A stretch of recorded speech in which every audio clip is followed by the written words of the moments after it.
toxic masculinity. Okay. Second largest teachers union member to go woke. Right. So the second largest teachers union encourages all of its members to get enlightened through texts on anti-racism and white fragility. So as the French become less woke, we become more woke.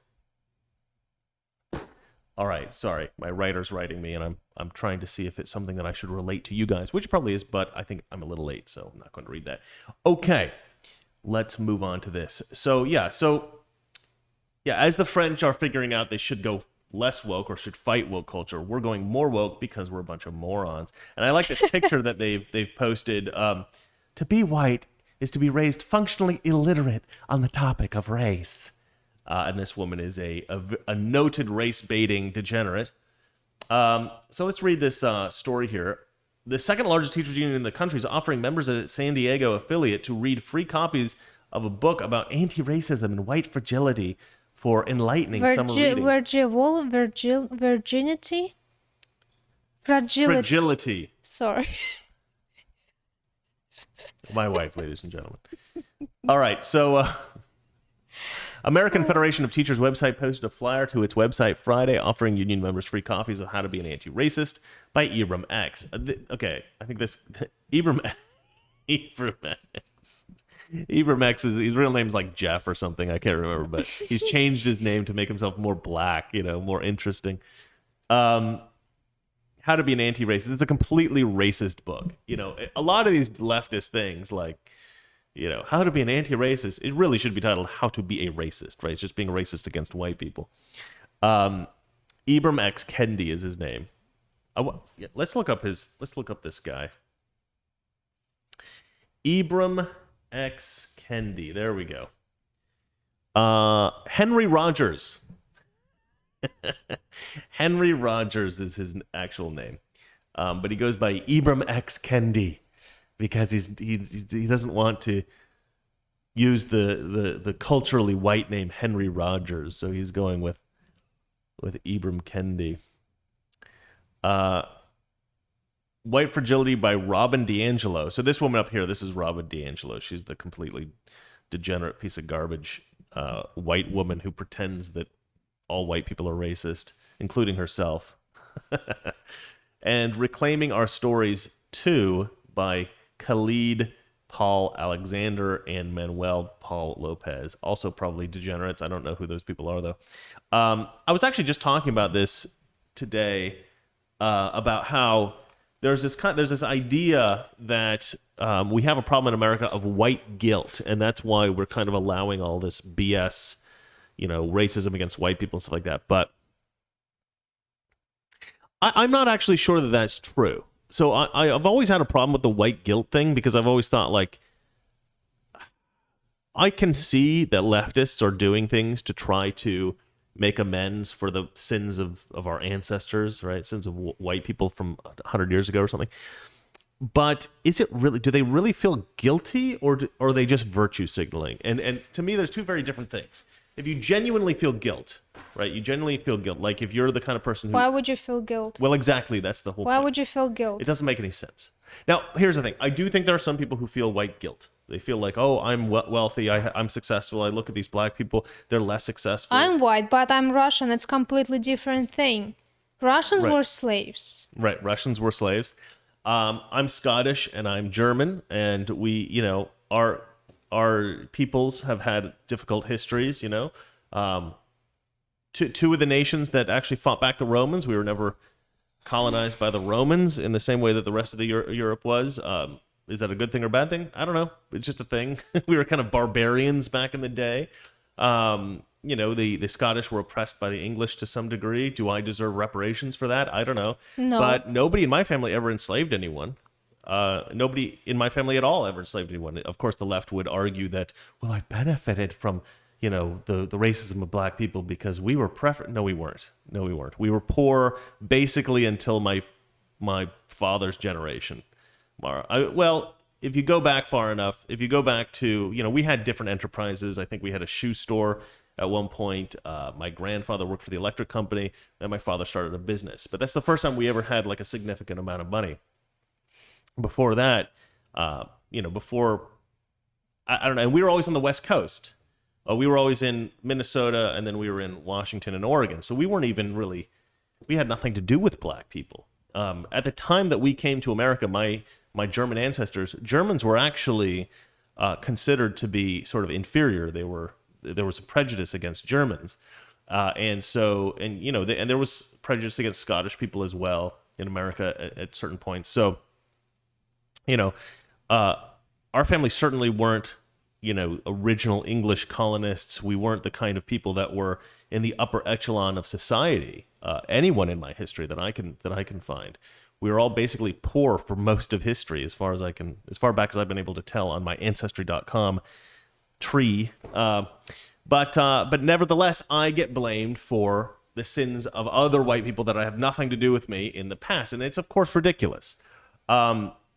And of course, I don't feel guilty about that. Of course, I don't feel freaking guilty about that. I've never oppressed anyone because of their race, but I have been oppressed because of my race. So not only is it offensive to say, oh, you should feel guilty about being white, because I've never done anything to feel guilty about, but also, if anything, you should feel guilty about oppressing me. In the 21st century, white people are far more oppressed than any other group, straight white men especially. But again, I don't know if even the people who are like bowing to black people, like physically bowing to black people, do they really feel guilty? I don't think so. So here's what I think is going on. One, I think it's all about virtue signaling, right? Showing how not racist you are by saying that I acknowledge that white people that are the same skin color as me did these bad things, but you're not actually taking accountability yourself, because that doesn't make any sense. You've never done anything like that yourself, so why would it just make any sense? But you're sort of throwing other people under the bus that are also innocent to make yourself look good. So this is the strategy of the left. I've never met a conservative who feels white guilt, but also these leftists who say that there's, who I think encourage us to believe that there's this white guilt around. Again, I just think they're virtue signaling. I don't think that they feel guilty at all. So I think this concept of white guilt sort of facilitating all of this woke garbage, I don't think any of that's true. I think it's all virtue signaling. I think any time a white person apologizes for the sins of white people, I don't think they're apologizing for anything they've done at all. I think they're pointing to conservatives and saying, they're the racists, they're the bad people, they're the ones you need to hate. Not me, I'm the good person, right? So it's this ability to sort of deflect any blame from themselves. So none of us have white guilt. The whole concept of white guilt is nonsense. I think we should stop talking about it. Anyway, moving on to the rest of this story quickly. The American Federation of Teachers website posted a flyer on its website Wednesday. We talked about that. Okay. Don't miss out on these compelling novels, the flyer says. Below the flyer is a message to union members asking them that if they're interested in indulging in some anti-racist summertime reading, the books would be made available at the AFT office in Mission Valley at no cost to members. Here's to an enlightened summer, the message says. Oh my gosh. Absolutely disgusting. Kendi, or Rogers, as I like to call him, is the founding director of the Center of Anti-Racism Research at Boston University. His new book became a New York Times bestseller because so many people wanted it, I think, probably on their coffee table for people to see so that they could go, look how not racist I am. I'm reading the book, How to Be an Anti-Racist. Just having that book is virtue signaling, I think. In the book, Kendi defines racism in terms of actions and policies that are either racist or anti-racist. He's argued that you can't separate the origins of racism from the origins of capitalism. According to Diverse Education, you can't be an anti-racist if you're a pro-capitalist because they're like conjoined twins. Oh, are they, Henry? That's what we call bullshit, ladies and gentlemen. Robin DiAngelo's book, also New York Times bestseller, explores the counterproductive reactions white people have when their assumptions about race are challenged and how these reactions maintain racial inequality. One thing I really hate about this woman, and I'm not going to read the rest of this, about this woman and this perspective that if you say you're not racist, that's just proof that you're a racist, right? This is actually a twist on homophobia. the concept of homophobia. So in the 1990s, a lot of conservatives were like, being a homosexual is wrong. We need to, we need to, as a society, we need to reject homosexuality as an appropriate way of life. We need to say this is an inappropriate way of life. And somebody had this kind of hilarious, clever idea that if you were a homosexual, that means you were actually, you were a homophobic. If you were homophobic, that meant that you were a latent homosexual, which meant that you were secretly a homosexual and you didn't want to be perceived as a homosexual, and so you were trying to what's the word? You were trying to compensate for your homosexuality by acting strongly anti-homosexual, right? So it's like if I were secretly attracted to men, I would look at homosexuals and go, oh, gross, homosexuals are gross. I hate that kind of thing. Oh, it's so icky, isn't it, guys? Oh, yeah, we hate the homosexuals, right? So this is how they tried to, I guess, cast anyone who was who would contradict them on any political point, right? And for a long time, I think that conservatives had a very difficult time dealing with that because it was something that people would believe. I mean, people believed this. And they thought it was great, and they kept pushing this idea that if you contradicted any progressive point on homosexuality, then you yourself were secretly a homosexual, right? And conservatives didn't want to be called a homosexual, so they had to sit there and think, okay, how do I get around this, right? And it literally took like a decade for conservatives to figure out that they could go, that's an idiotic point that doesn't make any sense. And that's all you have to say, really, is like, okay, what you're saying right now doesn't make any sense. So if I agree with you that homosexuality is great and we should adopt all these resources, then I'm not a homosexual. But if I disagree with you and say we shouldn't adopt all of these this legislation, then somehow I am a homosexual. That doesn't make any sense. You're just saying that to try to convince people that you're right and I'm wrong. It's an idiotic ploy. But so now this woman adopted that approach for her BS race baiting garbage. She's like, if you agree with me, then that means that you're an enlightened person and you're not racist at all. But if you disagree with me that all white people are racist, well, then that means you're definitely a racist. I mean, nothing that this woman says makes any sense. But sadly, certain people on the left still accept this. They still accept it. They still go along with it. And they're like, yes, it's so true.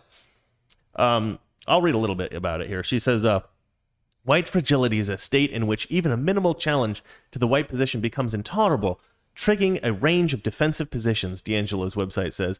Racism is the foundation of Western society. We are socialized into a racial hierarchy, her website says in a description about her approach to anti-racism. So this is what I'm talking about, right? This is the concept of white fragility. White people are just so fragile about being accused of being a racist. We're not fragile, you stupid idiot. The reason why we disagree with you is because you're wrong. It's because you're wrong. That's it. No.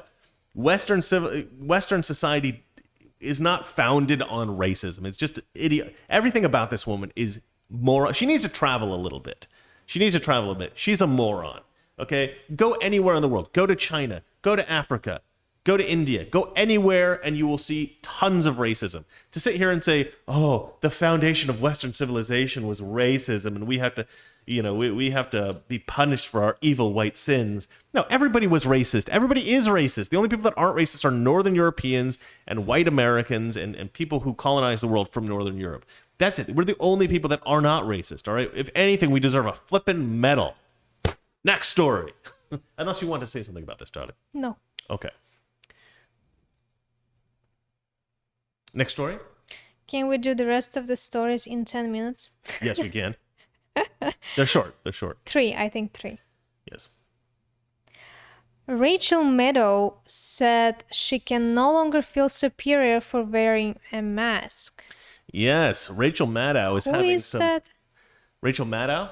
She's the girl that looks like a boy on MSNBC. Yes, it's that one. CNN degenerate? Yeah, MSNBC degenerate. MSNBC degenerate. Yeah. Let's see here. Progressives are upset about the CDC lifting a mask mandate. So this isn't actually the Rachel Maddow story. I wanted to start out with something else here, a different news article, because this actually enlightened me as to why the left is all like, we need to get a vaccine and we need to keep wearing the masks. Toxic Masculinity. Weekdays, 9 p.m. Eastern, 6 p.m. Pacific.